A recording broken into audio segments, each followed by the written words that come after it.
Okay, so Rob, what were you saying about apocalypse? Because I think it just reminds me of this English comedian Spike Milligan, who was talking about the concept of Armageddon. You know the concept of Armageddon, the end of the world in the big fire, and he said Armageddon out of here, meaning I'm essentially it's what Barbara was saying, that we're getting out. There's an escape route. But where do we go with this conversation, Rob? Can you kick it off for us, please?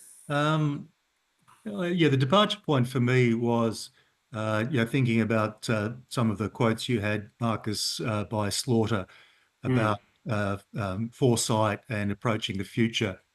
And I think he uses the word terror. yeah. Um, that it is easy particularly I think for us right now, to experience a real fear of the future. It does look very dangerous. I think rationally there is a lot to worry Yeah. about our near future. But then I was linking that to the fact that if you look, and obviously I'm most familiar with the Western tradition, uh, the idea that the apocalypse is impending is deeply entrenched in the Western tradition, Yeah. and has had obviously a long religious context to it, but has then existed, more recently with things like the Y2K bug, obviously nuclear weaponry. Yeah. Everyone was going to die from AIDS during the 1980s. Then we were all going to die from COVID. And so we go through these cycles of the impending apocalypse.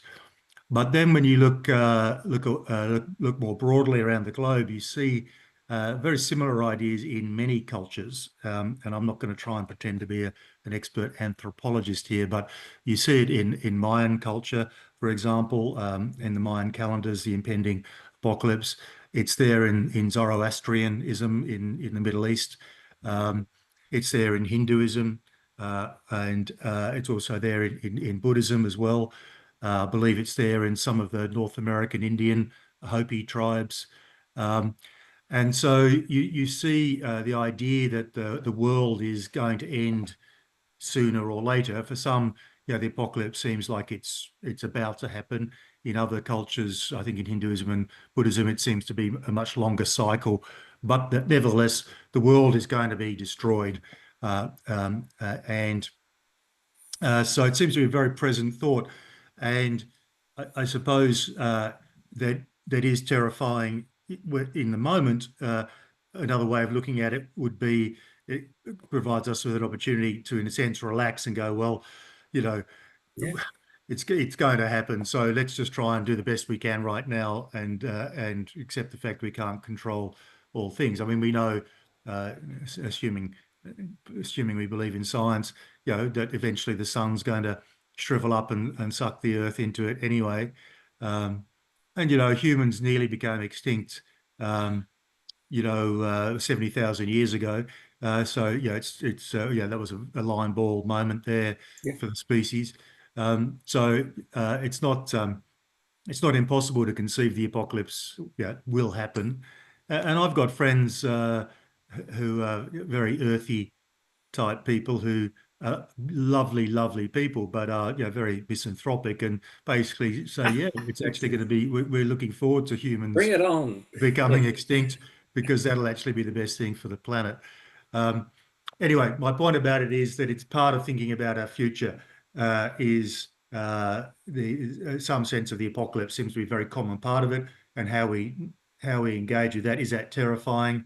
Is that in fact um, in some ways it gives us an opportunity to relax?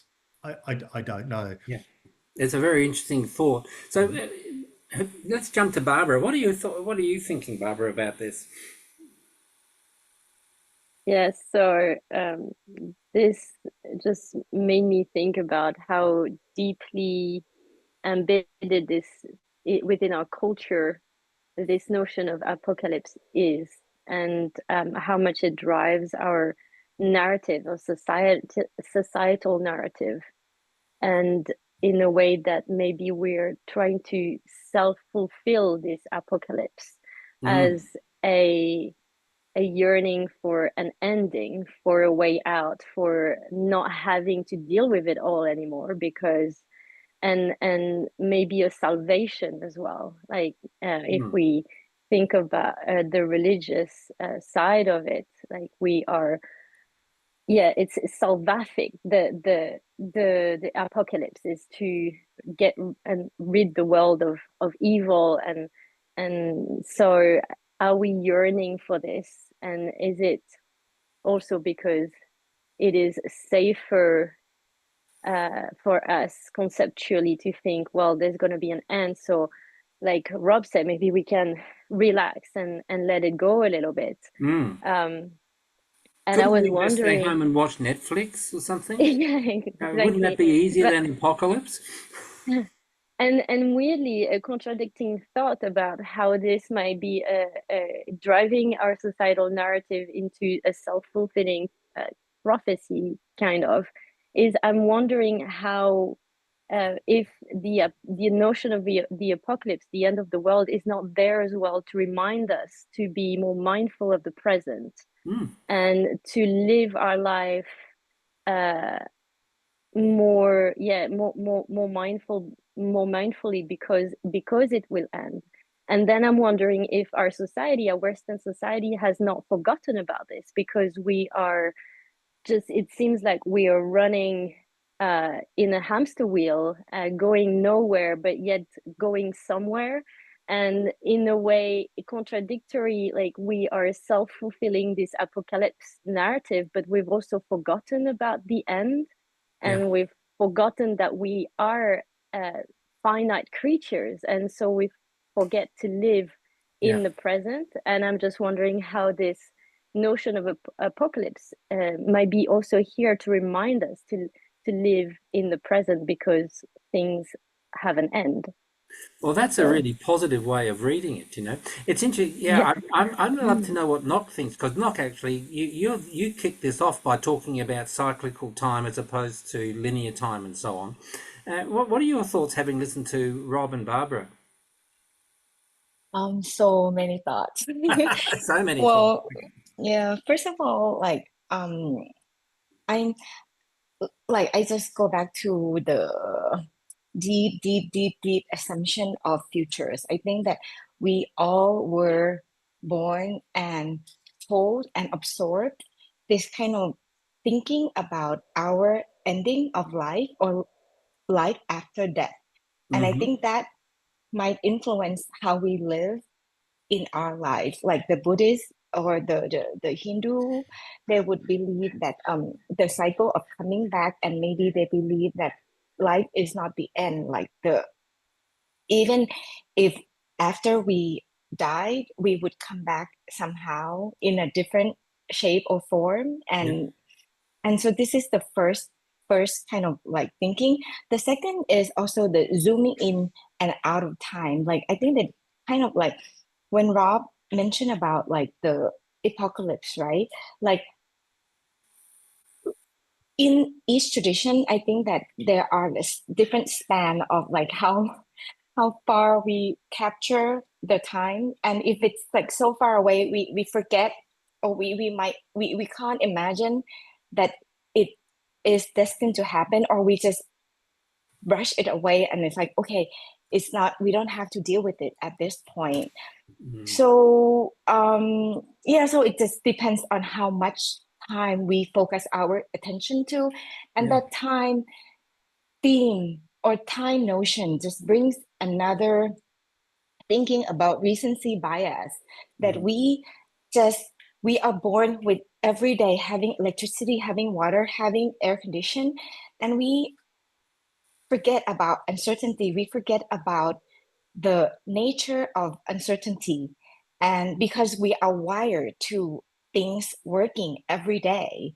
But if we really live in nature and we observe, it has its own cycle. But we are so out of touch with it that we don't connect with that reality anymore, you know? Mm. So yeah, and also like I really like the idea of like the um that we fear of the liminal space. We rather know that, okay, the ending is there than not knowing. And this comes back to control. It's like, it's better to know there's a negative ending than not knowing at all. And that is strange how human mind works, I think. Yeah. It's a great observation. Anybody want to leap in and offer a further thought on that one? I'm sitting on a thought, but I'm waiting. I'll sort of save it till, if not, I'll jump in. But just looking around. I can add something. Lilia, thank you. I thank you for all these amazing thoughts again. And I was struck about the out of touch with the things that we do and the effect that they have. And I want to add two things about Armageddon. Armageddon. Armageddon. Armageddon. Yeah. So the first one is that Armageddon is connected with the concept of death. Yep. That is a taboo for Western culture. And it's interesting because for me, because it's a taboo, but there is this void that comes with it because we don't experience, we try to don't experience as much as possible. Yep. Then to fill this void, there is this behavior, which is consumerism that fuel capitalism, that actually is nudging us in the direction of exploiting the planet. So in the direction of Armageddon, if we want to, which is interesting. And I want to add another concept in addition of the one that we already discussed. That is because I'm knowledgeable about some religion that use Armageddon as based of the doctrine. Can I say names? Yeah, of course you can. Yeah. There are many, but I'm knowledgeable for the Jehovah's Witnesses, and their doctrine is very based on Armageddon, starts from there. And there is this concept of us versus them in the Armageddon. So you will be saved only if you behave following a certain strict rules, which actually has a intention that is not be able to do any action, because if you do any action, then what's gonna be according to their doctrine is that there are gonna be repercussion in Armageddon. So it's actually make people just not to do anything. Yep. That's a really interesting point. And, I'm, and in fact, you laid the pathway for me to from what I wanted to say, because it actually relates to that. When I was a young person, a baby, basically, I got to, where is it? Oh, it's hiding. I'll have to go and find it for a moment. Pull it up. I had to read a book, and as an undergraduate, I was probably around 20. Here we go, and I will share the screen now. And this book was called The Pursuit of the Millennium. I was still hiding. Where is it? There it is. Sorry, it's hiding there down amongst them. So this book, The Pursuit of the Millennium, you're seeing it there? Am I sharing the right screen? No, it doesn't like me. It looks like I'm sharing the right screen, The Pursuit of the Millennium. So this was written in the 1970s by a really great scholar, Norman Cohn. But the point that he was making is that it has driven, this millenarian thing has driven our culture from, ancient times through particularly through the Judeo-Christian sort of worldview and Muslim Islamic view as well. But from that, I would expand. I'll stop the sharing of it now and just put it there for a moment.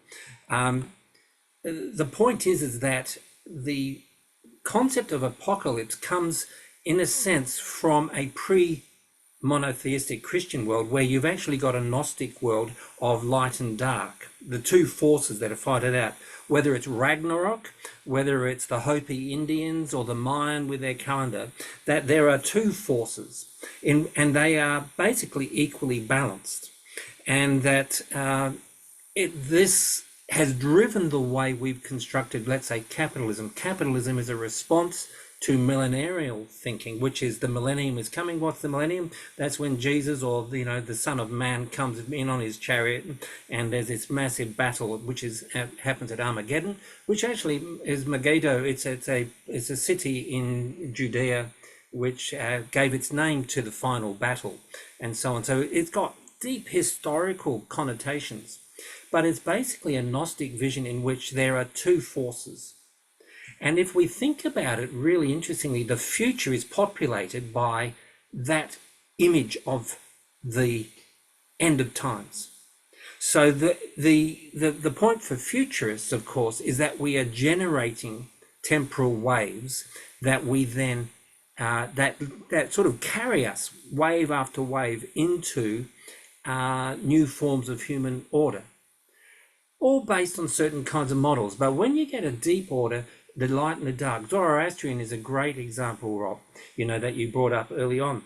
That Zoroastrian worldview where you've got Ahura Mazda coming in and the forces of the demons, or it's, at the moment in India, it's the festival of,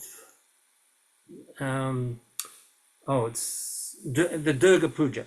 It's the festival of Durga Puja, in which Durga goes and kills the bad demon. Okay, so you've always got these forces of the light and the dark. And if we think about it, and using my metaphor of the ruins of the future, we're living in the ruins of the past, which carry us into the future with certain models of thought that are deeply rooted in multiple cultural paradigms. And I think that means that when we start to play with this as futurists and using the visioning techniques for, let's say, foresight, the future sense of foresight, we need to turn in and reflect on the cultural constructions of meaning. We know we're in the thick of deep problems at the moment. Rob set out, though, he didn't name them very much. He did talk about pollution, plastics in the ocean, climate change, and so on. But, we've got psychos who all over the planet trying to sort of lead us forward, and their models are deeply dualistic, and it's about us and them, and so on. And it's deeply unreflective because they harness the mechanisms of managing fear, closed futures, and so on, which then trap their constituent voting, or whether you can't vote like you're in Russia and you've only got Putin to vote for. Wherever you are, they lock us in. This Israeli sort of psychosis at the moment with Gaza, it's the same. It's an inner and an outer. Of course, the mess is in between. The mess is that both sides are have been in the grip of certain kinds of dualistic dynamics. So the Israeli dynamic, of course, is linked to deep stories from the Torah and so on. And the Palestinian one is of the same. They have the Nakba, the Israelis have the Holocaust, and so on. So I just want us to think about that, and I'd love to hear from you, Ellen, and then we'll end this recording, okay? And we'll just put it up there as a thought bubble for people to wrestle with, unless somebody deeply needs to add something. But Ellen, you can have the last word. How does that sound? Wow, thank you. Well, firstly, I really like the ideas you presented about fear, and for me, it makes me think about the qualities that it can bring out in a population, like easier to control, and so on. But my other reflections were more about that we somewhat developed into a realization that it's all too complex, like from not knowing much, from like the village level of the world going through the world level of the world, and from like talking to your neighbors or information from crusades or whatever, to the news on the television that gives us a lot of information about the world, and mostly like in Sweden at least, it's like 99% negativity on the news and fear. We're feeded by fear and etc. So the alternative that is easier than the thought of everyone being good, everyone working towards the same goals. It's easier than existing, like the apocalypse thoughts is easier to swallow than the thoughts of existing in a diverse utopia or something where there's no chaos or evil. But yeah, it's connected, I guess, more to a non-religious and a modern way of thinking A about secular, apocalypse. yeah. Yeah, it's like the easier pill to swallow for the Yeah. population, I guess. But the funny thing is that the secular is just a reflection of the religious Christian or dualistic. If you're in India or some other country, that this kind of dualism seems to be very ancient and very deep. And yeah, so yeah, but you're right. At the moment, we have a secular version. The apocalypse is climate change, the Anthropocene, and it might also throw in just for a bit of spice, a nuclear war or something, just to cheer everybody up. Okay, so but that's a really great talk. Thank you. This is a thought bubble from Futures 202, and I want to thank everybody for contributing to that.